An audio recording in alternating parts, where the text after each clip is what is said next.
Hi everyone and welcome to Your Nurse Voice Matters. My name's Wendy Trevarthen. I'm the organiser of this podcast.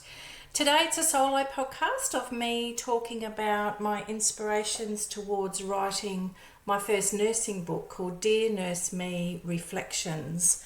A little bit about the book, the purpose behind it, and also I'm going to read to you my chapter from that book. It's one of the 6 chapters for you that sort of gives you an understanding as to the reason why I co-authored and wrote this book. The brief for this book was I wanted to bring back the humanitarian side of nursing with some stories from some colleagues that I knew in nursing circles, some that I've worked with, and others that I knew of were quite experienced in their vocation. I invited them to co-author this book, and it was a way for those authors to actually express from their point of view what they felt was missing or lacking in the humanitarian side of nursing, and also to impart some of their very interesting stories from their experiences of their nursing career. So the authors in this book are myself, and you know my background. You just need to go back to episode 2 of this podcast to find out my history and why nursing came into my life. The second chapter was actually the first chapter of the book. I invited John Rosenberg, who is now retired, but he was a senior lecturer at the University of the Sunshine Coast. He wrote the first chapter of the book, which is called Anchor Points. Judy Lonergan wrote the second chapter, and it's called Dare to Aspire. Now, Judy I worked with in Townsville in the oncology areas, and Judy is a wealth of knowledge and a wonderful advocate for patients and staff. She was a really great team player, and I really enjoyed working with her in Townsville and also working alongside her in developing this book. Chapter 3 is my chapter, which I'm going to read to you in a moment, called A Passionate Purpose.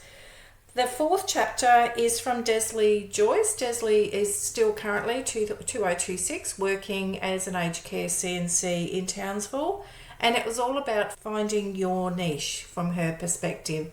It's a story about how she actually came to work in the aged care sector.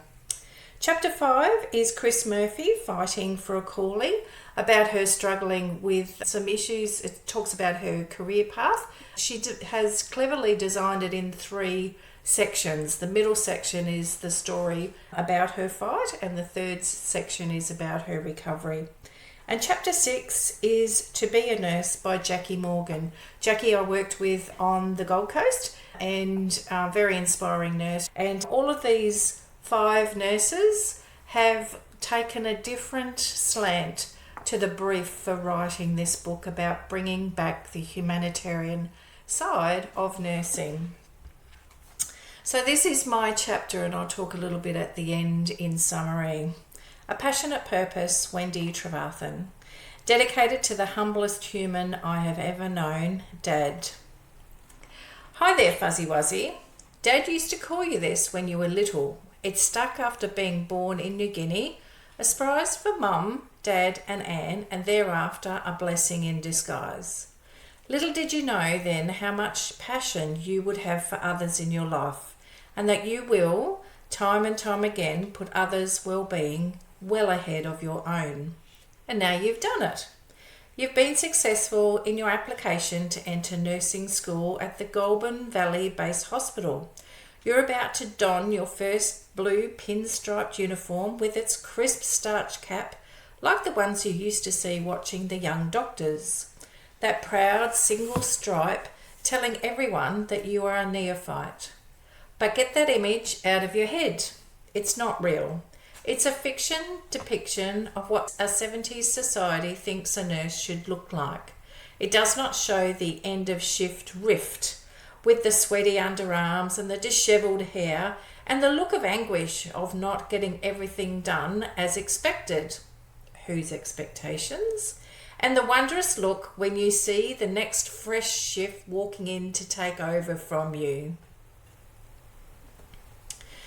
I recall the senior nurse educator at the interview. She was tall, thin, spinster-like in her mannerisms, and I imagined that she was a gentle but firm charge sister in her day, on point with her words with a soft tone that indicated her empathy and compassion for others.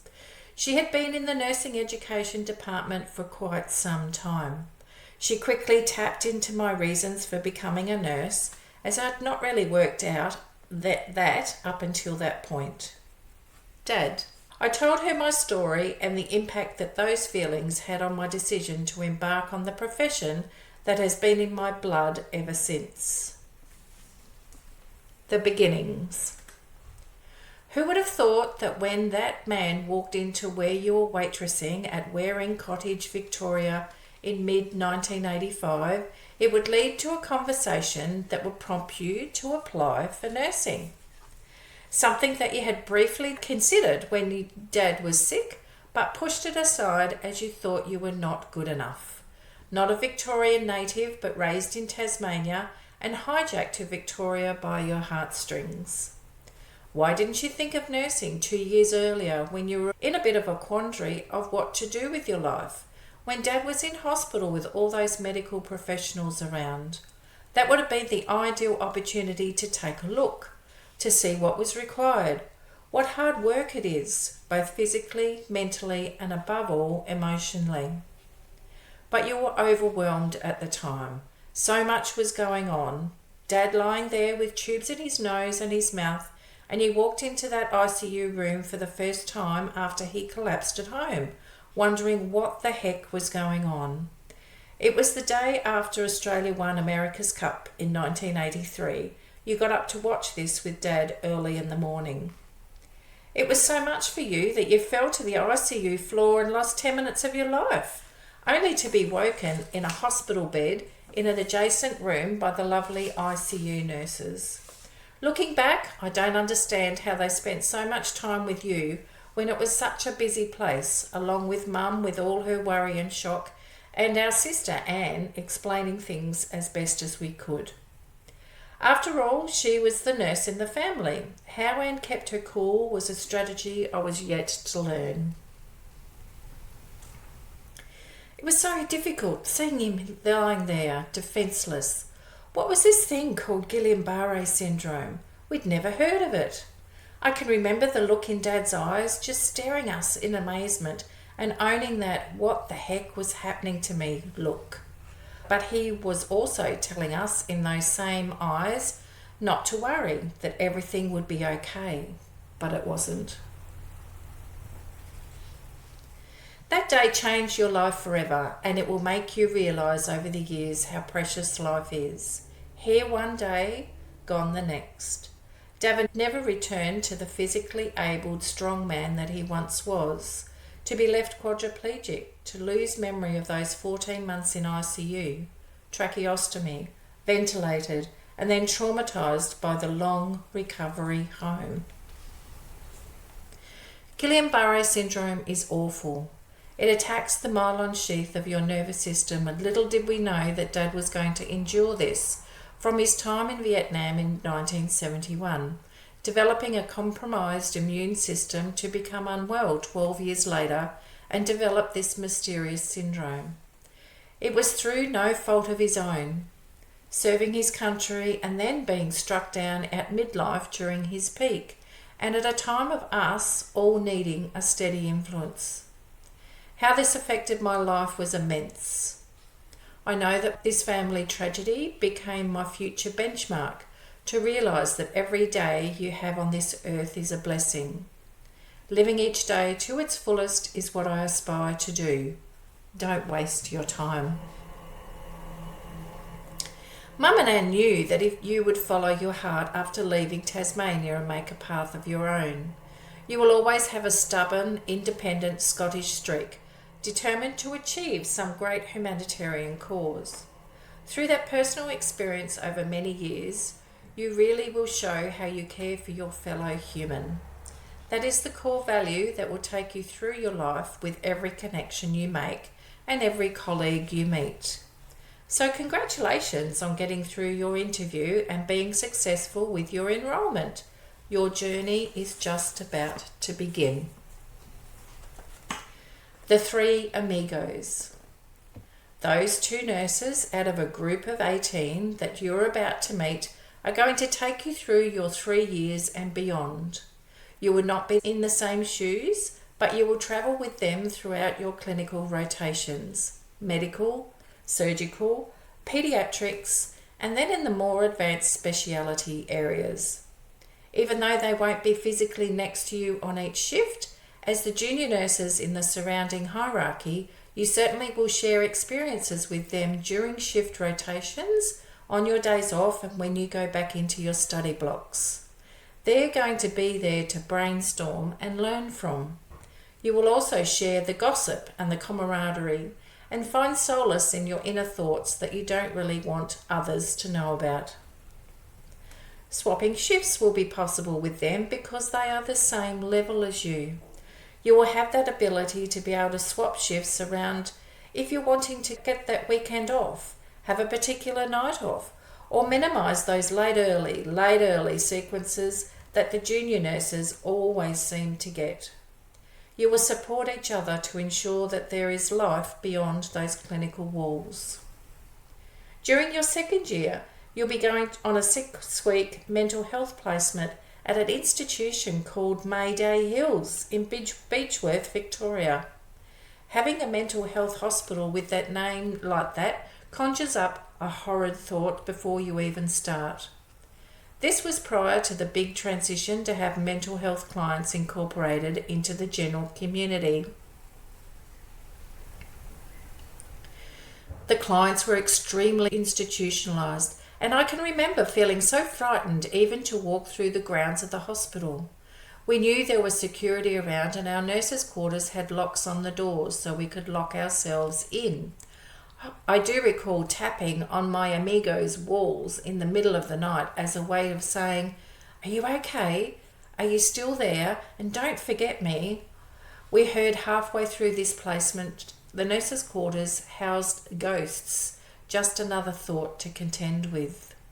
The institution had been there for quite some time. Some of their work practices and workflows were questionable compared to today's standards. And I remember each building housed a different type of mental illness. And looking back, it was like walking through something out of a Stephen King novel. We didn't know any different, but we talked about feeling sorry for the way the patients or clients were being treated. I made sure I was never alone. I spent a lot of time looking at patients' histories to gather prompts for the assignment due at the time, just to escape the reality of what I was seeing. Mental health is something that I had little exposure as I was growing up. It was kept out of society, hush hush. So trying to understand this in such a short period of time was completely foreign, frightening, and outside my comfort zone. I decided then and there that I was not going down that career path. Logic and science were my comfort zones, and that is where I will stay. Looking back though, I felt I could have asked more questions, talked more with the nurses, although some of them I thought were interestingly eccentric, and be more open-minded about the whole experience. It was all quite a bit of a blur, and specific situations are now hard to identify. The brain does protect you against harmful situations, it seems. Sharing that experience with those 2 other nurses will make it easier. One of the other things that is so different between nursing back then and at this time that I'm writing to you is how much that support has changed over the years. During the 3 years of your training, you will come across different nurses to connect with and reintroduce yourself to new nurses each time that you go on a clinical rotation, building your network.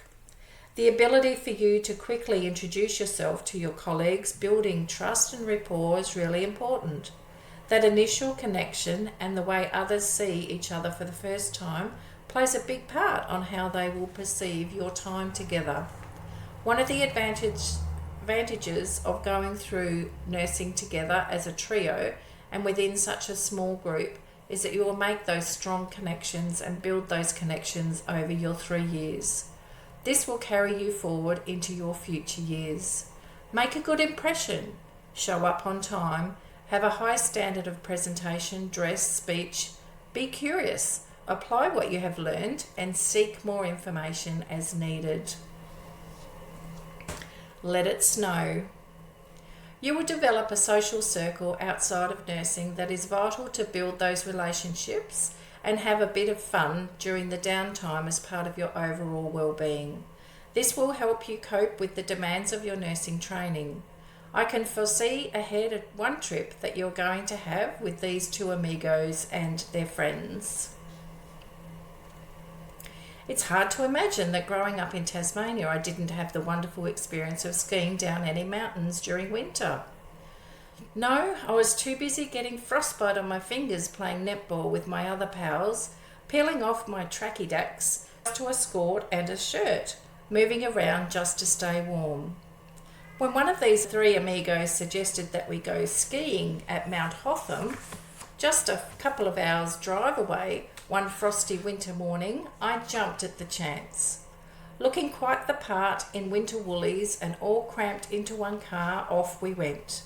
I discovered that there were certain things that needed to be experienced to be able to ski properly. One of them was to place yourself, rather than sit, onto the chairlift. Splat. On the ground to be embraced by snow. The other was to go down the hill. One had to be pushed by the friend of one of the amigos, whether I agreed to it or not. No choice. The only way was down, and in a hurry. Coached by one said friend of one amigo, I quickly learned that the pace you travelled was directly proportional to the angles of your skis were with one another. See, everything is a science. I decided that one experience showed me that my skills were better utilised in making snowmen rather than skiing, and that was the best thing about the day. The fire, the lunch, with a hot chocolate came to a close second. The little people. I can share with you during our second and third year in paediatrics that you witness such things that we don't see too much today due to immunisations and preventative medicine. I witnessed children in their humidity cribs suffering with things such as whooping cough, croup, and nursed children with diseases such as the measles. I recall horrible sights and sounds and pray that those sounds never emulate from my own children or grandchildren. I can recall the charge nurse of paediatrics as being someone to be quite fearful of, and rightly so. What an important level of responsibility to have so many little ones and managing the different levels of nursing staff caring for them. She was right on to any miscommunication or misadventure each time before anything happened. One little slip, one little blip, one scoop too many or too few in the baby's formula, and she was right there onto it. I do recall that there was an excellent enrolled nurse that was pretty much her 2IC. Yes, that's right, and an EN was her wingman.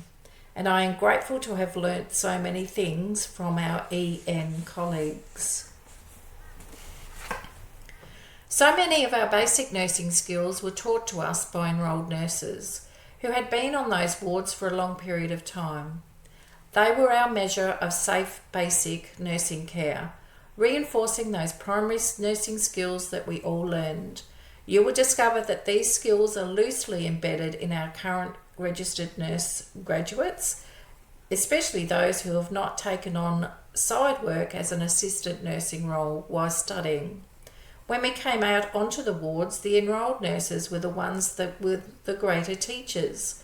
The new RNs just seemed to be too busy trying to get their heads around their roles, whereas the enrolled nurses were the ones actually on the floor and gelling things together. I didn't have any children of my own at that stage, and to look after somebody else's child when I had little experience with those tiny bodies was frightening. I was constantly learning about communicating and turning a procedure into something that could be fun, when in fact it was terribly serious. Every chance that I had to communicate with these little people was such a wonderful learning opportunity. You're going to come across children that have hip dysplasia, are part of a domestic violence situation and have anatomical disfigurations.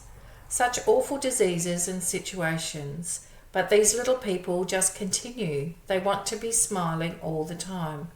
You can't help but wonder, where does that sense of laughter and the smiley face come from?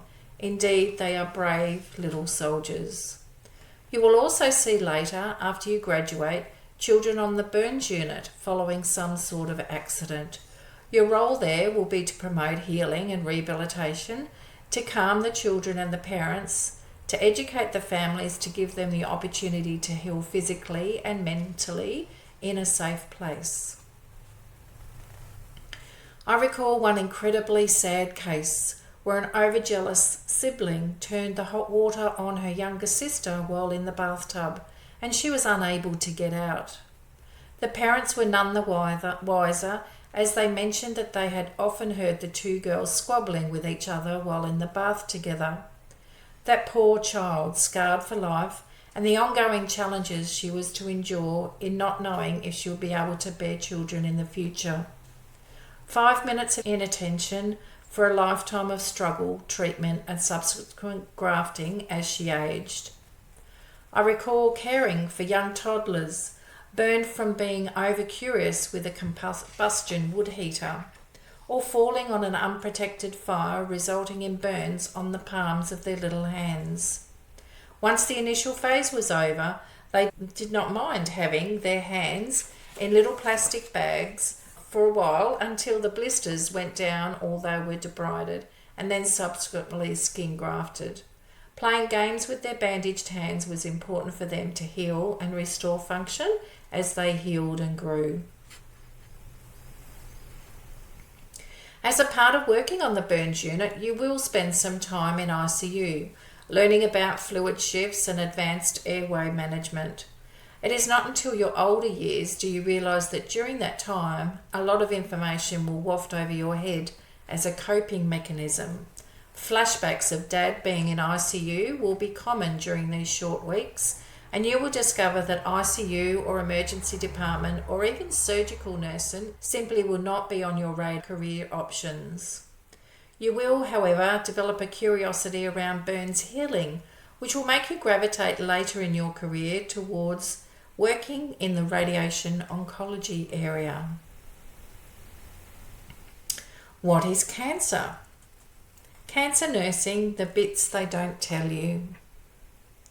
During your training, you will have rotations to the general medical and surgical areas. There will be no specialist renal, endocrine or respiratory unit as they are today. They will be mixed together to make a licorice all sorts of wards with the medical or surgical areas. But one thing was missing from your training, cancer nursing. It will be touched on in theory during your third year, but not covered in depth. And little do you know that that is going to form a great part of your career in the future. So your training will just be at the beginning of your journey. Your career will take you by default and by a way of personal curiosity into the area of oncology. That high school fixation with the periodic table and applying those letter symbols to treating people with cancer will get the better of you.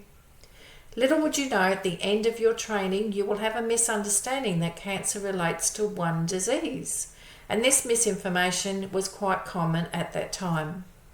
You will discover that it relates to many, many diseases, solid tumours, haematology or blood and lymphatic cancers, and some cancers which the origins are unknown. You will nurse acute care patients through their treatment and subsequently towards the latter part of your career, palliative care. So much so that you'll be successful in a scholarship that will take you halfway around the world to study radiation oncology at the Royal Marsden Hospital in London. What an exciting trip that will be, meeting nurses from the Greater London region and learning how these patients were treated and managed by radiation therapy. You're going to come across many experienced nurses who will be role models for you, including your preceptor in your first area of oncology, who inspires you to learn more about oncology nursing. You will witness the evolution of cancer treatments within your lifetime. early detection through advancements in screening, improvements in the way cancers are treated, and the long-term sequelae that are now evident. Survivorship and ongoing discoveries will seem like science fiction becoming reality. It is during your career that cancer treatment will evolve into a specialty of its own, from its origins by default following nuclear episodes during World War II and our earlier pioneers such as the Curies. Who would have ever thought that I would develop a personal flair for this type of nursing? I don't really think earlier in my career I would have been ready to tackle such a difficult area. I guess it was my empathetic nature and my ability to connect with and read people at various times during their lives, and seeing through my personal experiences how important it was to listen, to go with the flow and the interactions and not feeling guilty or pressured by the constraints of time. Giving those families and the clients the care and attention they needed during such a critical time is essential and just as important as an accurate assessment or performing a specific clinical skill. You are an emotional being and you're going to take on these scenarios, giving 100% each time. It is the challenging patients as well as the uncomplicated ones that help you respond to these emotional journeys in a professional way, and you will take a little bit of you with each interaction that you make. Over time, you will build resilience and learn. My advice to you is to be present at every interaction with both your patients, their families, and other nurses' reactions. If you feel that a patient is not getting 100% of the care and attention they deserve, that you speak up and advocate for them. Client advocacy. I remember one time I was working on a late shift on a ward that had not caught up with the times. It must have been in the middle of summer, as I recall it being very hot and humid. It was an open ward of 12 patients separated by cotton curtains, stainless steel overbed tables, and floor-to-ceiling bay windows with a balcony beyond.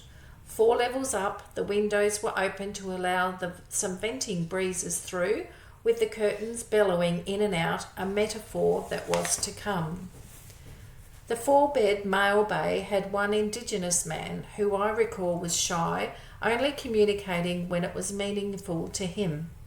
I recall he had no visitors, a loner from a faraway distance. Looking back on it now, I think he was in shock at just being in hospital. He had chronic obstructive airway disease, but I just had this feeling that there was something more that was wrong with him.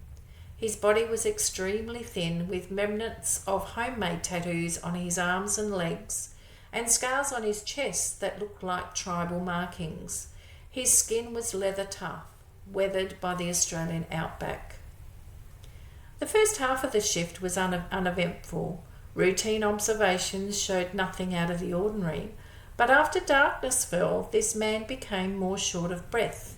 He kept on indicating that he was okay, gesturing a thumbs up and indicating he wanted to be left alone, shooing me away with his hand signals. However, he allowed me to continue to take his observations, and I felt he could understand my concern when I started taking them more frequently. Sure enough, his respiration rate continued to climb, along with his heart rate and initially his blood pressure too. I recall using the paediatric cuff around his tiny arm.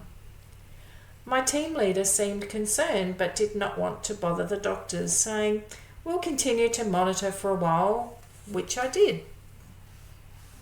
Next round of observations indicated even higher numbers, and that gut feeling began to gnaw at my insides. I expressed that I thought we should ring the medical team. Unsupported by my team leader, she commented, "Go ahead and ring them yourself," which I did.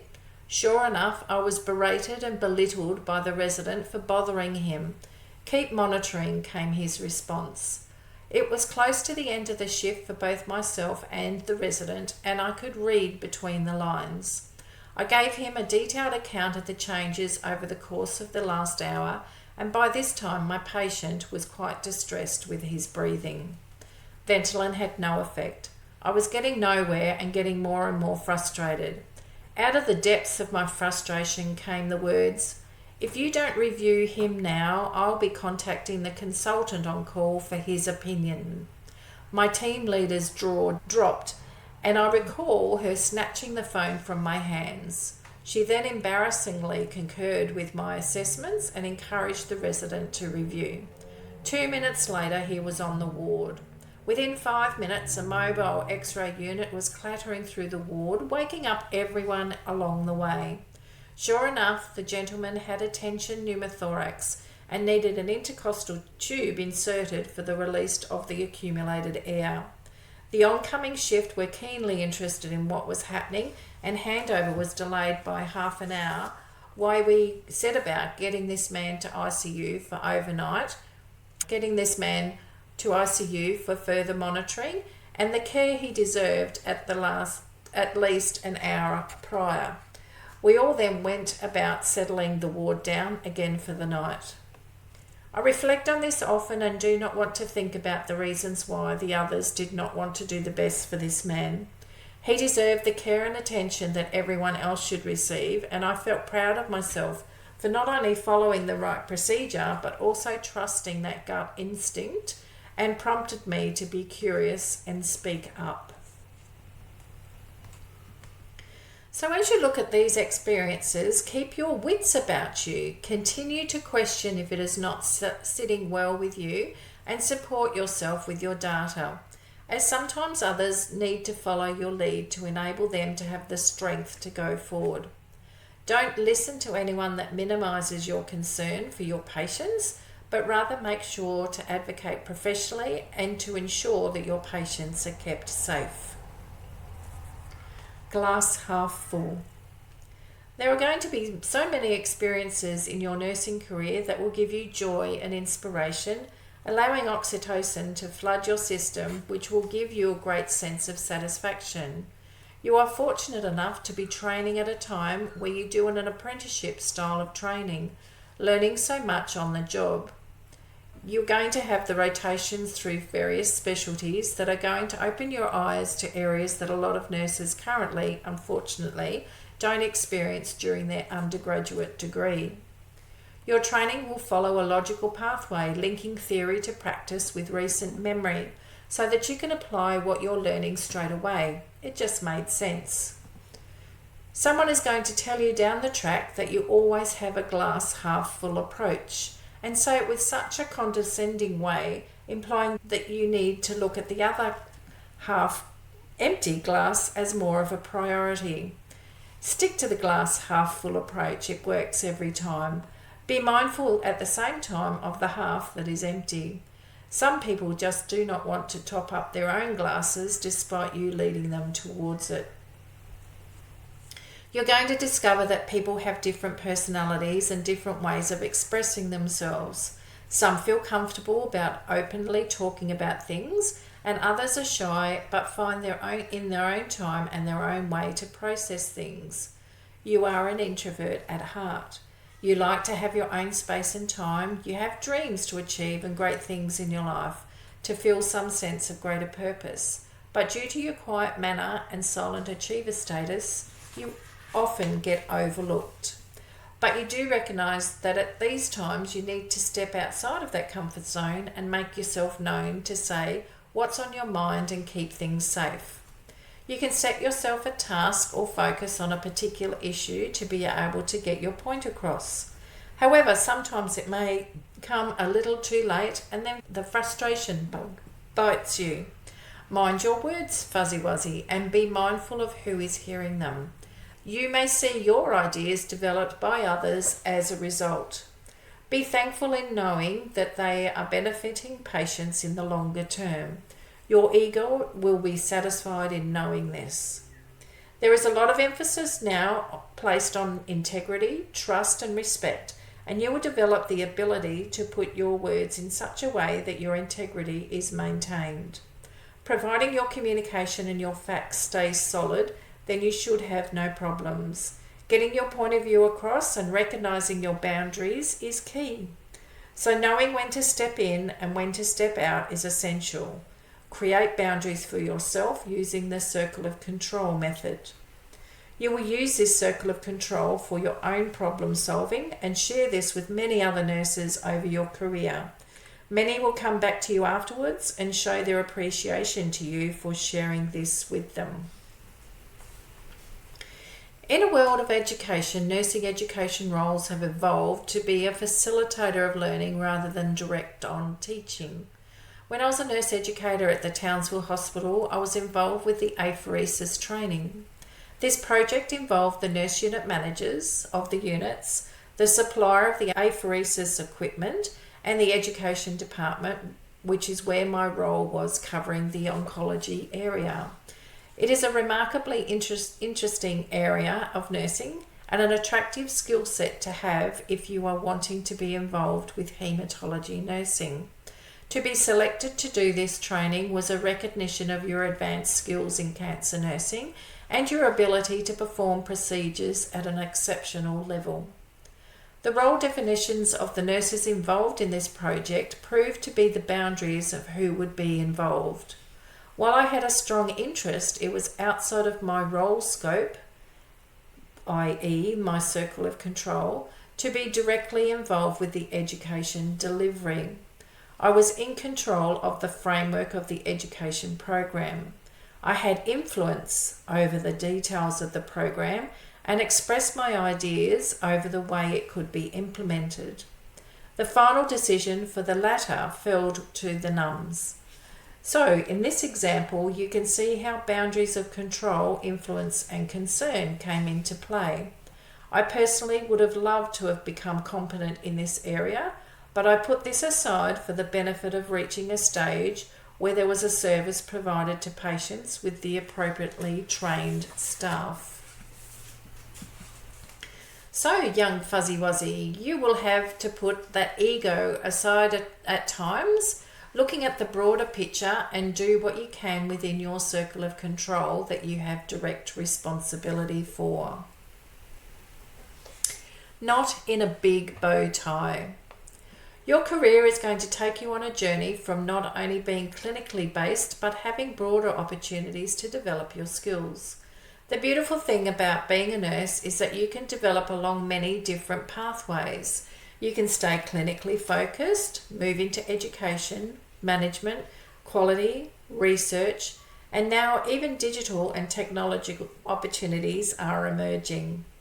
Later in your career, you will follow a leadership and management path. You'll be responsible for many staff, many clients, and will become involved in 2 capital works programs, Townsville and Gold Coast. Exciting opportunities ahead, such as an important level and contribute towards these healthcare facilities of the future. These experiences will allow you to grow both personally and professionally, but along the way you'll be squeezed from below and above, meeting demands of both the staff, clients and their communities, and the hierarchy, while trying to maintain standards, deadlines and expectations of others, as well as your own. I often said to others that I felt like a knot in a big bow tie, being pulled at either end to make a perfect bow, without others acknowledging the learning and the hard work involved in achieving the outcome. Because you'll be afforded so many opportunities, you'll get a little confused as to what your career direction or path will be.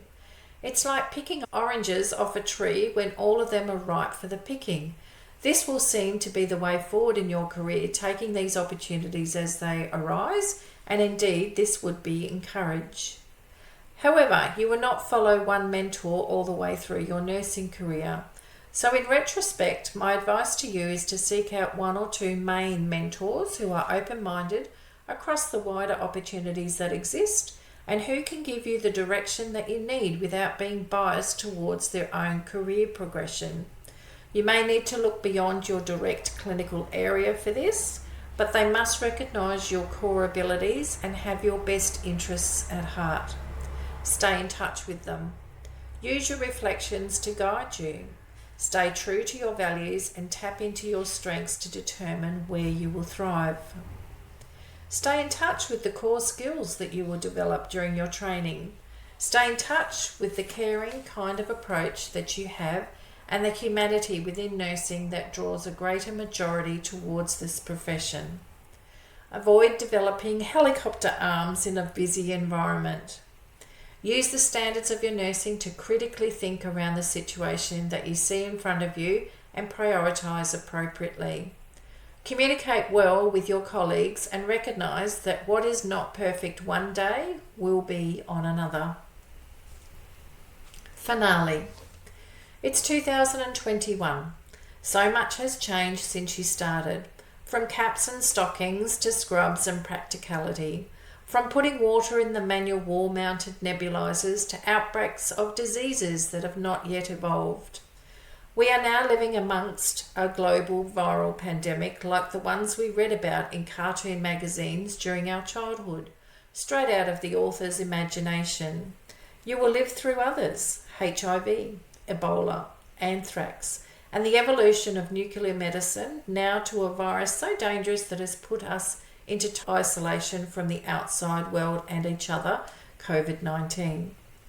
And it is through these times that nurses, the backbone of our global healthcare systems, will continue to foster connections with each other, our client, and our communities, gelling them together with the essentials of life, saving lives, promoting healing, and conversely enduring end of life. Nurses are great problem solvers, inventors, menders. Nurses are great problem solvers, inventors, menders, and healers. We need to keep this alive to nurture the very existence of our profession. You will make a difference in the world, one person at a time. Your biggest fan, Wendy T. So that is my chapter from this book, and you would have noticed that I speak in what we call the third person and then break into the first person, which shows my own point of view throughout that chapter. I have to say that the other 5 authors chose their own themes for their chapters based on their own experiences, and they're written completely different. So it was really, as a collator of this book, pulling everything together, I really wanted to foster that creative opportunity for those nurses to be able to write in their own voice. Very proud of the book. You know, I chose the fob watch on the front to demonstrate the passage of time. And of course, Reflections is a play on the model of nursing education that we use all the time, reflective practice. So I hope you've enjoyed that background and my reading of my chapter out of this book, which is chapter 3. And of course, there's 5 other chapters and some beginning and end footnotes around that book. I will include a link for you to be able to purchase that book if you wish to as a part of this podcast.